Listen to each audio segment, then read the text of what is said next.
उत्तराध्ययन के अध्याय 14 उसुयारिज्म ईशुकार्य का 53 श्लोकों का हिंदी अनुवाद। पूर्व जन्म में देवता होकर एक ही विमान में रहने वाले कुछ जीव देवलोक से च्युत हुए। उस समय ईशुकार नाम का एक नगर था, प्राचीन, प्रसिद्ध, समृद्धशाली और देवलोक के समान। उन जीवों के अपने पूर्वकृत पुण्य कर्म बाकी थे। फलस्वरूप वे इक्षुकार नगर के उत्तम कुलों में उत्पन्न हुए। संसार के भय से खिन्न होकर उन्होंने भोगों को छोड़ा और जिनेंद्र मार्ग की शरण में चले गए।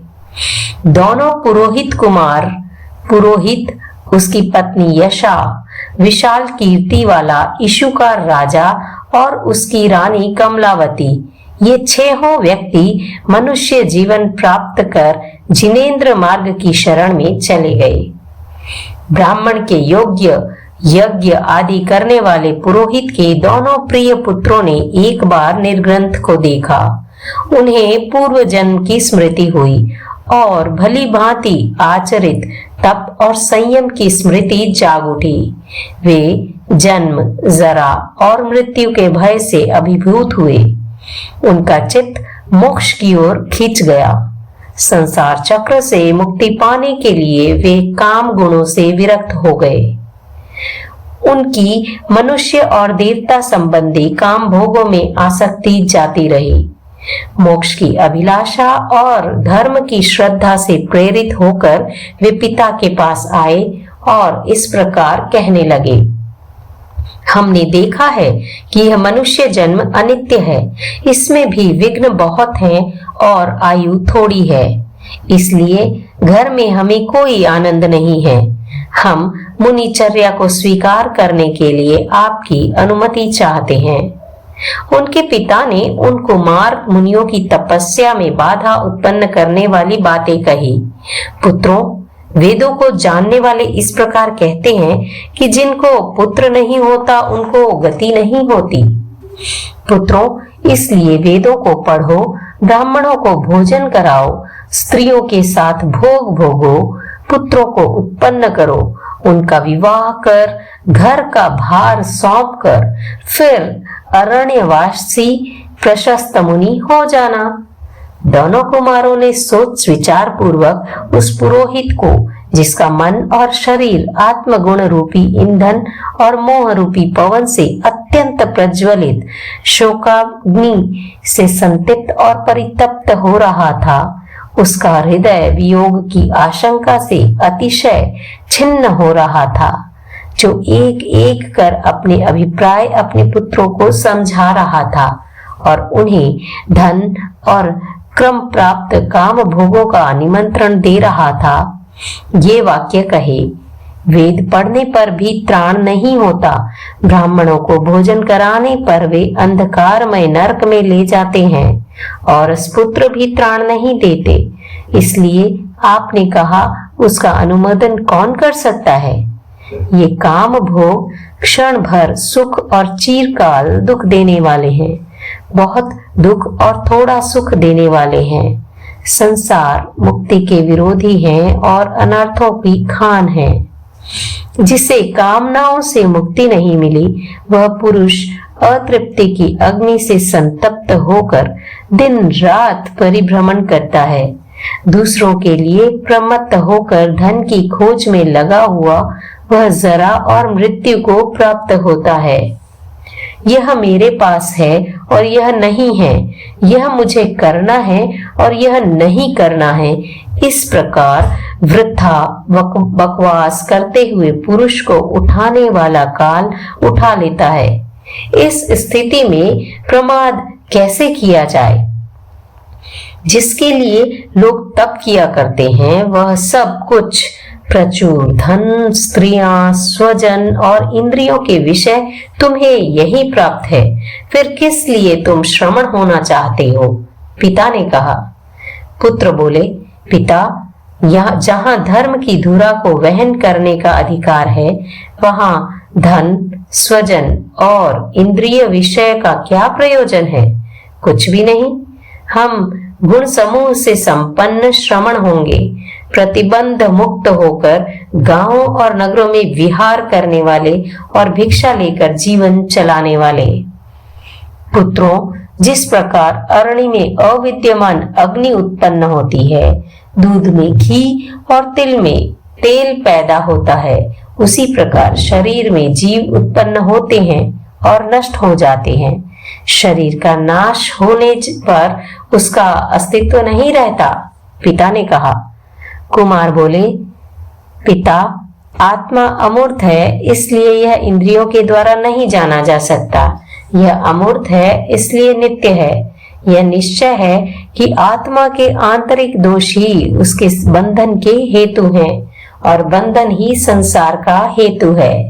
ऐसा कहा है। हम धर्म को नहीं जानते थे, तब घर में रहे, हमारा पालन होता रहा और मोहवश हमने पाप कर्म का आचरण किया, किंतु अब फिर पाप कर्म का आचरण नहीं करेंगे। यह लोक पीड़ित हो रहा है, चारों ओर से घिरा हुआ है, अमोघा आ रही है। इस स्थिति में हमें सुख नहीं मिल रहा है। पुत्रों, यह लोक किससे पीड़ित है, किससे घिरा हुआ है, अमोघा किसे कहा जाता है, मैं जानने के लिए चिंतित हूँ। पिता ने कहा। कुमार बोले, पिता, आप जाने कि यह लोक मृत्यु से पीड़ित है, जरा से घिरा हुआ है और रात्रि को अमोघा कहा जाता है।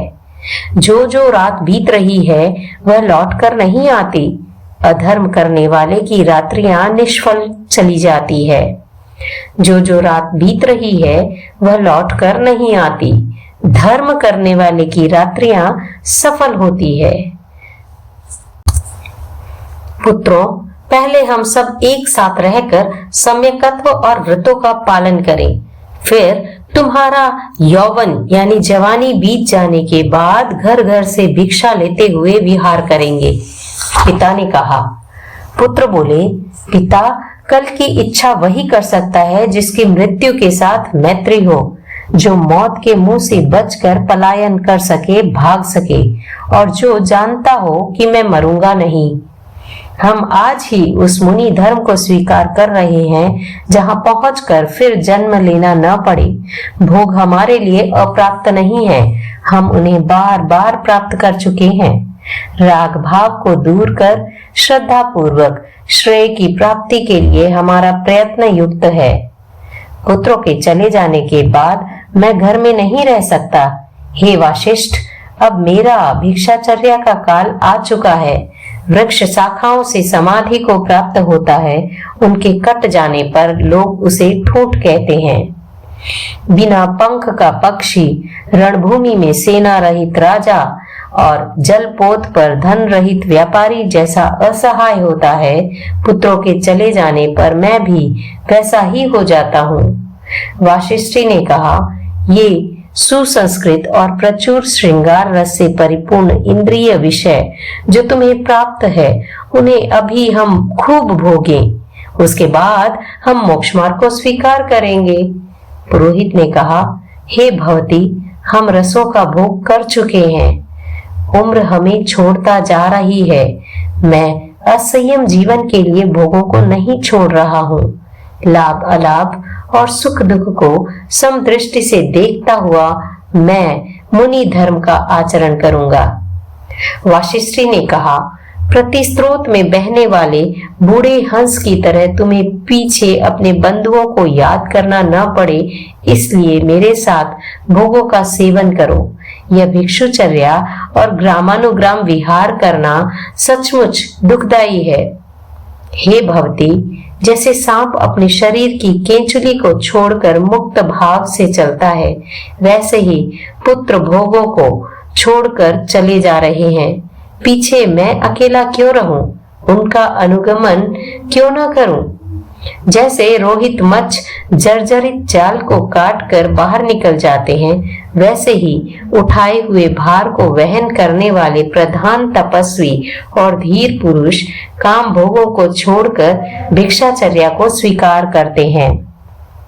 वाशिष्ठी ने कहा, जैसे क्रौंच पक्षी और हंस बहेलियों द्वारा बिछाए हुए जालों को काटकर आकाश में उड़ जाते हैं, वैसे ही मेरे पुत्र और पति जा रहे हैं। पीछे मैं अकेले क्यों रहूं? उनका अनुगमन क्यों न करूं? पुरोहित अपने पुत्र और पत्नी के साथ भोगों को छोड़कर प्रवजित हो चुका है। यह सुन राजा ने उसके प्रचुर और प्रधान धन धान्य आदि को लेना चाहा। तब महारानी कमलावती ने बार बार कहा, राजन, वमन खाने वाले पुरुष की प्रशंसा नहीं होती। तुम ब्राह्मण के द्वारा परित्यक्त धन को लेना चाहते हो? यह क्या है? यह समूचा जगत तुम्हें मिल जाए अथवा समूचा धन तुम्हारा हो जाए तो भी वह तुम्हारी इच्छा पूर्ति के लिए पर्याप्त नहीं होगा और वह तुम्हें त्राण भी नहीं दे सकेगा। राजन, इन मनोरम काम भोगों को छोड़कर जब कभी मरना होगा, हे नरदेव, एक धर्म ही त्राण है, उसके सिवा कोई दूसरी वस्तु त्राण नहीं दे सकती। जैसे पंक्षिणी पिंजड़े में आनंद नहीं मानती, वैसे ही मुझे इस बंधन में आनंद नहीं मिल रहा है। मैं स्नेह की जाल को तोड़कर अकिंचन सरल क्रिया वाली विषय वासना से दूर और परिग्रह एवं हिंसा के दोषों से मुक्त होकर मुनि धर्म का आचरण करूंगी। जैसे दावाग्नि लगी हुई है, अरण्य में जीव जंतु जल रहे हैं, उन्हें देख राग द्वेष की वशीभूत होकर दूसरे जीव प्रमुदित होते हैं, उसी प्रकार काम भोगों में मूर्छित होकर हम मूढ़ लोग यह नहीं समझ पाते कि यह समूचा संसार राग द्वेष की अग्नि से जल रहा है। विवेकी पुरुष भोगों को भोग कर फिर उन्हें छोड़ वायु की तरह अप्रतिबद्ध विहार करते हैं और वे स्वेच्छा से विचरण करने वाले पक्षियों की तरह प्रसन्नता पूर्वक स्वतंत्र विहार करते हैं। आर्य, जो काम भोग अपने हाथों में आए हुए हैं और जिनको हमने नियंत्रित कर रखा है, वे कूद फांद कर रहे हैं। हम कामनाओं में आसक्त बने हुए हैं, किंतु अब हम भी वैसे ही होंगे जैसे कि अपनी पत्नी और पुत्रों के साथ भृगु हुए हैं। जिस गीध के पास मांस होता है उस पर दूसरे पक्षी झपटते हैं और जिसके पास मांस नहीं होता उस पर नहीं झपटते। यह देखकर मैं आमिष, धन, धान्य आदि को छोड़कर निरामिष होकर विचरूंगी। गीध की उपमा से काम भोगों को संसार वर्धक जानकर मनुष्य को इनसे इसी प्रकार शंकित होकर चलना चाहिए जिस प्रकार गरुड़ के सामने सांप शंकित होकर चलता है। जैसे बंधन को तोड़कर हाथी अपने स्थान में चला जाता है, वैसे ही हम अपने स्थान यानी मोक्ष में चले जाना चाहिए।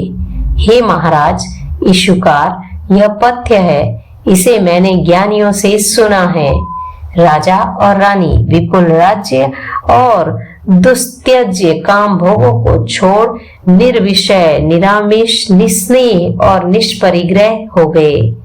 धर्म को सम्यक प्रकार से जान आकर्षक भोग विलास को छोड़कर वे तीर्थंकर के द्वारा उपदिष्ट घोर तपश्चर्या को स्वीकार कर संयम में घोर पराक्रम करने लगे। इस प्रकार वे सब क्रमशः बुद्ध होकर धर्मपरायण, जन्म और मृत्यु के भय से उद्विग्न बन गए तथा दुख के अंत की खोज में लग गए। जिनकी आत्मा पूर्व जन्म में कुशल भावना से भावित थी, वे सब राजा, रानी, ब्राह्मण, पुरोहित, ब्राह्मणी और दोनों पुरोहित कुमार अरहत के शासन में आकर दुख का अंत पा गए, मुक्त हो गए। ऐसा मैं कहता हूँ।